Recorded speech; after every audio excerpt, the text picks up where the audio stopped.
Imagine you're on a beach. Your toes are in the sand, you're having a great time, you decide to go for a swim. So there you are swimming around, frolicking in the water, and you feel yourself getting pulled further and further away. And before you know it, you're way far away from the sand, and you hear the crashing of this wave, and you look over, and there's this massive wall of water behind you. Well, it sucks you in, and you end up tumbling around and around. You gasp for air, you come up, and it pulls you back under, and you gasp for air, and it come back under. And one of the times you come up and you look around, there's your friends, other pastor friends, other leaders, members of your family, and they're getting pulled down, and you realize you're going to be here for a while, and so you might as well have lunch, might as well have dinner, might as well plan to live up here. I remember the feelings of disorientation, even vertigo, not sure being which way is up or down, as changes in culture and media were swirling all around me while leading a ministry with hundreds of staff and mass events all across North America. Welcome to our new normal of change. Maybe you feel like that right now. It's a change in our paradigms, in our construct. It also offers us a chance to dream, to go beyond our paradigms, beyond our construct, beyond our present future trajectory. Our current impact, beyond our youth group, beyond the blinders of our self-imposed constraints. About the pandemic and how to address racial tensions, all the things that are happening. I don't know if you've seen this, but Barna just noted that 1 out of 5 churches face potential permanent closing because of COVID. So it just makes us feel like we're all on the top of this wave, and we're looking over the wave of change, and we're not sure what's going to happen. This is a critical time, and these issues are important. But what if we could have preempted them? These are 2 of a number of trends that will affect every church in the world. What if we could go beyond by understanding trends and responding by surfing the wave of change? There are other trends I learned about while finishing my doctoral studies in strategic foresight. That's the science of identifying trends and preparing for them in advance. As I researched, I thought, what are some of the trends that will affect the church? What can we do to prepare? Welcome to the Exponential Church. And it's led by exponential pastors. What I'm about to describe for you is a series of fresh paradigms that respond to the accelerated changing world. If you have questions or comments, please, during this talk, hit the chat board right now at exponentialpastor.com. Put in your questions, your comments. I'll respond to them later. But I want this to be an interactive kind of thing. And so that you feel like if there's something I'm describing you don't quite get, it's all right, ask lots of questions. So here we go. 1 Chronicles 12:32 says, the sons of Issachar knew the times and they knew what Israel should do. Dr. Dallas Willard said, driven people can tell time, but they can't discern the season. It's so important for us right now to think about what does it mean to be the sons of Issachar. I want to invite you to come on a journey with me for the next few minutes together. It's a journey into the future. It's a journey that we can shape. It's a journey all around the world as I traveled all around the world and met pastors who pastor exponential churches all around the world. So let's start by going to Los Angeles. Pastor Jason Lozano, he started a church maybe 10 years ago, grew to about 1,700 people, and was so worn out. He said, we're going from meeting to meeting to meeting all the time. I'm wearing myself out, I'm wearing my staff out, and I didn't know what to do. And finally he said to me, Ron, do you know what it's like to pastor a church with 1,000 babies? And I thought, whoa, I don't know, but it must really take a lot of energy.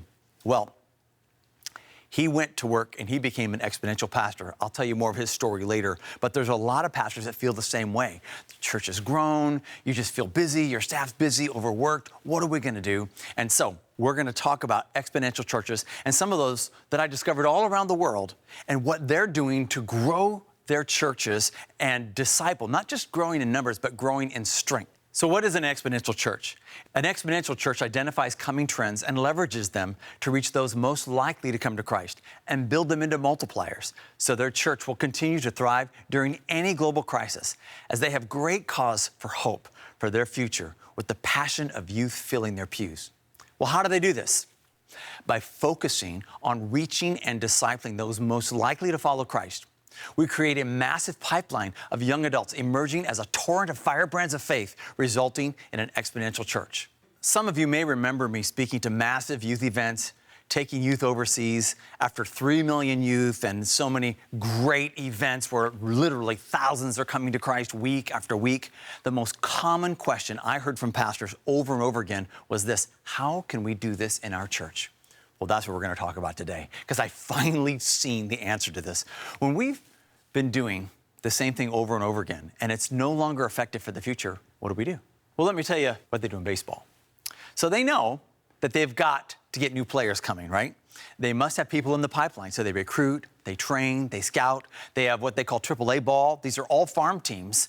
And then by the time they get to professional baseball, all of these teams you see, they all have farm teams that all have little leagues. And they're constantly recruiting and training, because why? These guys are playing the long game. Pastors, can we play the long game? You know, people that run baseball teams are thinking, we may not have a good team this year, but next year and the next year, because they know what's coming up. It's time for us to maybe think more about how do we play the long game. So the first thing I want to mention to you is, what are the trends that are going to most affect the whole church? The first one is this: knowledge revolution. You know, they measure how long does it take for knowledge to double. So, for example, it used to take 1,000 years for everything known in the world to double. Then it took 500 years, then it took 100 years. Today, right now, takes 1 year. Everything we know about everything doubles every year, except for medicine, it doubles every 80 days. It's called exponential growth. If you look at this chart behind me here, you'll see linear is just kind of growing 5-10% a year, and exponential grows off the charts, and it causes a disruption. And so there's been a lot of disruptive kind of technology. You might think, what does this have to do with the church? Well, this knowledge revolution is going to impact every corner of society. People, about 4.5 billion connected to the internet today. In 5 years, be 8 billion. Think of the impact of that alone in terms of your impact on the world. Think about all these people, and now they're getting a message. Maybe it's a message from you, Pastor. Maybe it's something from your youth group, that the first thing they're reading or watching is something from your church, because it's almost virtually free. But be careful, because you might be thinking, but Ron, I know this is all disruptive, but we deal with spiritual things, you know, people's souls and people's lives. It's not going to really mess us up. Maybe we should think about it like this. Should we disrupt ourselves? Instead of waiting for the next pandemic or situation to disrupt us, and now we have to have a panic kind of planning, maybe we should disrupt ourselves, get ahead of the curve. That's what we mean by getting on the crest of the wave and surfing it. Could it be the church was designed to be exponential from the very beginning? How in the world could the known church in the first 300 years reach the whole known world if it wasn't exponential in nature? And if we as leaders can begin to think and dream and plan in an exponential way, we can see exponential impact. So macro trend 1, the knowledge revolution. Macro trend 2 is the grain of the church. Literally, it means all the evidence shows that the church is getting older and older and older. The average age in an American church is 40 years old. The average age in a small church in America is 53 years old. The average age in England at a church attendee is 61 years old. Can you see a trend there? It actually gets worse as we go around the world. It really means that we're not reaching the younger generation. It's very important for us to understand the impact of this. Pew says the median age of Christians all around the world is 30, while the median age of Muslims is 23. Think of the impact of that regarding childbearing years and things like that. By 2050, Pew says, be the first time ever that people following Islam will eclipse Christianity. It's never happened before in the history of our world. There's something we can do about it, though. Let's talk about it. You can see we're growing.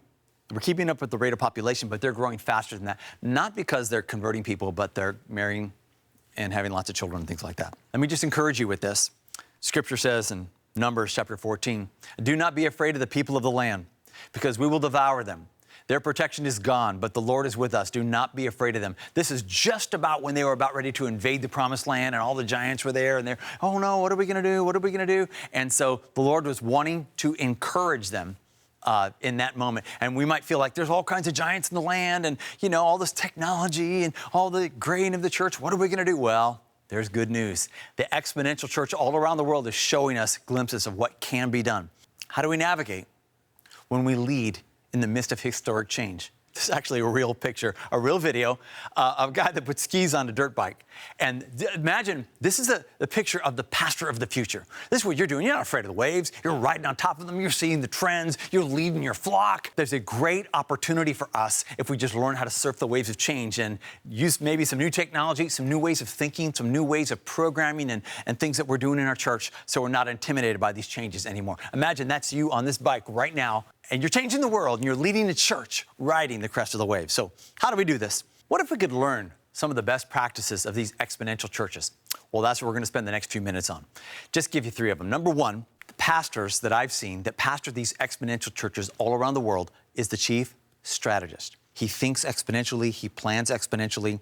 Unless you be discouraged like you might think, but I'm older, I'm not young. Remember what David said, even to my old age and gray hairs, O God, do not forsake me until I proclaim your might to another generation, your power to all those who come. So David was thinking, I've got to, even when I'm old and when I'm gray, I've got to make sure I impact the next generation. That's the long game. They're the ones that play AAA ball for you.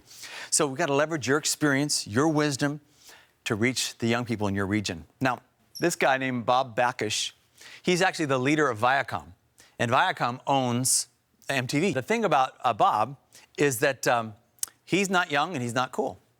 He's smart. He's a strategist. He's thinking about how to get young eyeballs in front of their stuff all the time. That's your role as a pastor, thinking strategically.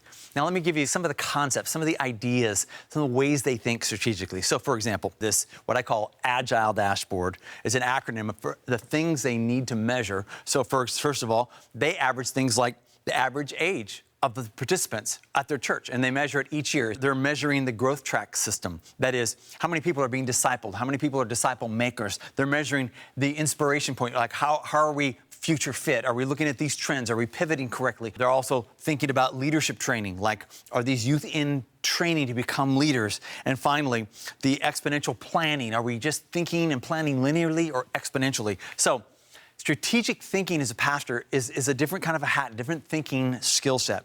Another way of strategy thinking is event-oriented versus process-oriented. Most churches are event-oriented. This is what a system looks like for an event-oriented church. People are always measuring attendance size. That most churches are constantly going down in attendance size. And so the giving goes down. You see the negative sign there, which usually means youth is one of the first to go down in terms of investment. And then the youth attendance goes down and there's outflow. Church gets smaller, they go to another church. Sunday event is event-oriented. Please come to church, please come to church, please, please, please. And then content on the Sunday morning is designed to attract people. And you'll see that negative sign because there's less engagement. It's just they're not really deeply involved, they're just there. And watch this, the average attendee age, it goes up. See that plus sign? That means they get older each year, and it's negative, it's red. So it's indicating it's a negative sign. So this goes around and around, and the church gets smaller, the attendance gets smaller. The only reason why it might stay the same is this other loop out here with special events people come to for Christmas or Easter. They call it a balancing loop. So you get new converts, attendance size, so it kind of balances out. Or maybe we rejoice, oh, we grew 2 or 3%. Wasn't that awesome? That was great. All the while, we're going around and around, and we're getting older 1 year at a time, older and older and older, because if we don't monitor it, it happens without us realizing it. This is an event-oriented kind of process. Now, the next slide you'll see here is a process-oriented church. Let me just take you around real quickly. Everybody's looking at the attendance side, so let's look at it again. And usually it's going up with a process-oriented church, which are all exponential. And so the giving goes up. They choose, I'm going to invest in the youth, in reaching the young generation, as we've talked about. There's aggressive youth outreach, there's inflow, people coming in, there's new converts, watch this, young converts. They have a growth program. They're growing them as disciples and leaders. You'll see this. They turn them into leaders. They're released to lead. They begin discipling others and reach others. So you get this other tornado of growth going on right here in the middle of this. And then they continue to have Sunday morning services, of course. But the Sunday morning services are connected to the overall process. The youth attendance goes up. See that positive there? Sunday is not a standalone event. It's part of the overall process. There's process content, small group materials, and that kind of thing. There's more engagement. And watch this. The attendance, the attendee age goes down. See that negative sign? It gets younger and younger, but it's green, meaning it's a positive thing. Now watch. You still have this other loop on the outside here. Some people might leave, they're unhappy with change, but you can still have special events, people come, you can have growth that way as well, but it's all attached to the overall process. Are you seeing that? This is how exponential leaders think. They think process and how am I going to grow this thing? Let me just give you a couple of more examples. I'm taking you around the world here. Let me take you to Africa for a second with Bishop Opoku. Bishop Opoku was a pastor for a number of years, and everywhere he went, the youth ministry just grew. He loved young people, it grew and grew, and Finally, they made him the leader of the Pentecostal Church of Ghana. This is a whole denomination. And when he became the leader, they had 1 million people in the whole denomination, but he realized very few young people. His heart was so grieved because we're going to go after these young people. First of all, he met with his pastors, all the pastors from the whole denomination, and he taught them, instead of having a program, he taught them how to love them, have a Coke with them, have a coffee with them, listen to them, try to imagine what it's like to be in their shoes as a young person. Then he began to deal with other issues like in the culture of the church. Why don't we allow jeans in the church? Why don't we allow a certain kind of music in the church? And some people got mad, because he would say, it's not in our bylaws, it's not even in the Bible. Why are we doing this? We're pushing youth away.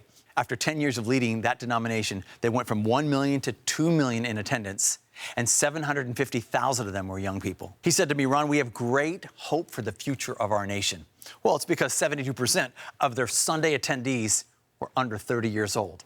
Only 55% of the average population in Ghana is under 30 years old. So they're going to overtake their country. Of course they have great hope. But the thing that moved me the most was when he said, Ron, when a young person comes up to me that I've never met before, that I have no idea who they are, and they grab my arm and they say, thank you for loving us. It means so much to me. You see, the young people can tell if they're loved by how the pastor and the leader strategize and make a systemic way for them to feel valued and loved and appreciated. Okay, best practice number 1, senior pastor is the chief strategist. Best practice number 2, let's talk about it real quick, is churches that are exponential focus on the exchange zone. You've probably seen this before. When a athlete is running a relay race, there's one part that they call the exchange zone where they can pass the baton from one place to another. They can't pass it before over here. They can't pass it after. It's illegal. It's only right here. So if we're to think about when's the best time in someone's life for them to receive the gospel, the best, most probable time for them to get the baton of the gospel is between 13 and 19 years old. All the data shows that. Abraham, Isaac, and Jacob. Isn't it interesting that after they all died, almost every time you see them talked about, it always mentions their name, Abraham, Isaac, and Jacob. Abraham, Isaac. I'm the God of Abraham, Isaac, Jacob. It's as though the Lord's trying to communicate, I'm the God, the generation to generation God. I don't think in just one generation. I'm thinking about the next 3, 4, 5, 10 generations. So maybe it's time for us to think about youth ministry redefined. It's generation to generation ministry. As Dr. Tim Keller recently said, modern secular culture is on a march to evangelize Christians and Sunday school. Church services and youth groups are no longer enough to inoculate Christian children from its new gospel without God. That was in the Christian Post just a few weeks ago. Let us pause right here for a moment of silence. We pause today to commemorate the American construct of youth group and youth department, which we have exported all over the world. She started with good intentions because of the influx of youth into the churches in the 1960s, but devolved into just trying to keep the youth in the church whose parents were in the church when it started. She began by needing to find a relatable person to contain and steer their passions for God, but evolved into getting a cool guy with a tattoo to try to keep them hyped from week to week. She went from begging the pastor for a place to meet to begging the youth to come back from week to week. Over the years, so much good was accomplished and lives were impacted. But as the culture has ramped up its deceptive tactics, the common youth group practices simply were not enough to counter the attack. It's as if we were asking a nurse, hardworking though she may be, to perform brain surgery on a patient. Many have labored on her behalf with sleepless nights and countless retreats, only to find that, alas, after college, most of those they labored to reach did not return to church. In spite of their best efforts, their hearts have been stolen by the culture. Not knowing any other model of construct of youth group has continued decade after decade in spite of her waning results. She has ceased to produce many true disciples for so long, but we propped her up, hoping something good would come from a lifeless corpse. She was developed out of a need, a surge of young people 60 years ago. We needed a way to keep them engaged. We turned her into a department, and when that happened, she died. How can anything alive come from something that is dead? We've had cookouts and burger bashes and campouts and activities all designed to keep young people occupied with good things. not reach a generation. We ended up playing defense, not wanting to lose the youth, rather than offense, trying to reach a generation. We've justified her existence by saying, look what we're doing for the youth, rather than imagining how that same investment of time and money might incite a spiritual revolution if deployed in a different manner. After losing 2 generations of youth, knowing they weren't coming back to church after college, how can we continue to hope for something different? The time has come to let her rest in peace. The time has come to bury her for once and for all. No more Christian babysitting. No more trying to chase those who don't want to get caught. No more simply having an obligatory youth department. She had a season that was fruitful and lively, but a new season is here and it requires a fresh model of effective impact. May she rest in peace. It's only natural to go through the stages of grief, denial. We don't want to believe it.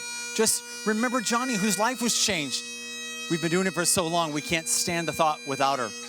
Anger, maybe at me for suggesting it, or maybe at God for not more lives being changed. Maybe at the devil for stealing so many people, so many hours with so little impact. Then we go to bargaining. Maybe it's not that bad. Maybe if we had a little bit better music, a little bit better band, a little bit cooler youth pastor, we try to bargain our way out of it. Then there's depression and despondence. Many leaders now are so tired. They're trying and trying, but after trying so long, they have so few millennials in their church as adults to show for it. And then there's acceptance. We finally realized the season was good, but now it's over. We need a fresh paradigm. There was a lot of good that came out of it, but now it's time for something different. It's a new season with a new strategy, a fresh approach to reaching youth. It's time for the focus of the church to reach and discipling those most likely to come to Christ. It's time for the strength of the church to be built with the young as we rethink dramatically how to take a new convert down the road of a committed disciple. It's a new day in ministry, a break from the way things were. We will never go back to normal as we knew it. There's a new transition, a resurrection on the way to the next generation, and it's already being modeled in exponential churches all around the world. So how are we doing today in the exchange zone? We've all got to ask that question. Around the world, there's about 1.8 billion young people between the ages of 13 and 19 right now in the exchange zone. And it's important for you to know as a pastor, what about in my city? How many young people are in the exchange zone? And of those people in the exchange zone from 13 to 19 years old, who are my best customer? With us in the church, some of these exponential churches have found that the younger they get, the more likely they are. That is, the closer they get to 13, the more likely they are to come to Christ. They want to be caught. They want somebody to accept them, somebody to adopt them. They're looking what group they can be a part of. Let me ask you to ask yourself this question. Who did Jesus spend time with? He spent more time with the 70 than the crowds, spent more time with the 12 than the 70, spent more time with the 3 than the 12. He prioritized based on people's openness, willingness to listen. Let's travel to Singapore real quick. Pastor Howe leads a church there called Heart of God Church, and he described to me how he goes after every 13-year-old in his footprint, within the footprint of his city. And I said, footprint? What do you mean footprint? He goes, well, we think about every school represented in our church. Any 13-year-old in any of those schools, that's our footprint. We're going after those guys. A great challenge for every pastor looking at this and watching is how many 13-year-olds are in your footprint? Going after them, it's like shooting fish in a barrel, like people that are really wanting to be a part of something. So after all this research, this project called Project 13 has come up to help churches to know how to go after, identify and go after. If I could send you to a place in the river where 90% of the fish are always caught, would you ever fish anywhere else? 13-year-old is the missional place in the river. This is how we're going to reach a generation. There's study after study that backs this up. Here's one, that the global study by the International Bible Society indicating that 83% of all Christians make their commitment to Christ between the ages of 14 and 4. This Project 13 is helping churches know how to focus on reaching and discipling those who are most likely to come to Christ. No more wasting time trying to catch kids who don't want to get caught. We're going after those most likely to come to Christ. Best practice number 1, pastor's chief strategist. Best practice number 2 is we're going after those most likely to come to Christ. And finally, best practice number 3, and that is simply a sticky, life-giving pathway. When I say life-giving pathway, it's not just a discipleship group. So as soon as this 13 or 14-year-old comes to Christ, it's like part of the fiber. It's part of the family. It's part of the DNA. This is what we do. We don't wait for you to be 40 years old to get discipled or to get your mind renewed. We put you in an irresistible growth track. It's a systemic method for growth and involving them in ministry. Some of these exponential churches plan out all the way from 13 years old all the way to 25. How do they want them to proceed all along that pathway? They put them into leadership as soon as they're 14, 15 years old. It's building a growth path that is very intentional, very proactive. You measure it all along the way. Get into a small group. Some are called connect groups, growth groups, whatever. It's not like just hang out and have fun. Sure, there's that. But there's also a sense of we're going to grow. We're got daily quiet times, and we got small groups. We're doing life together. We're crying together. We're praying together. And it teaches them that there's no spectators. Everybody gets to do the ministry. We're going to train you so you can be in a group, but you can also lead a group as a small group leader. Everybody gets to get on the field. We've had too much spectator Christianity.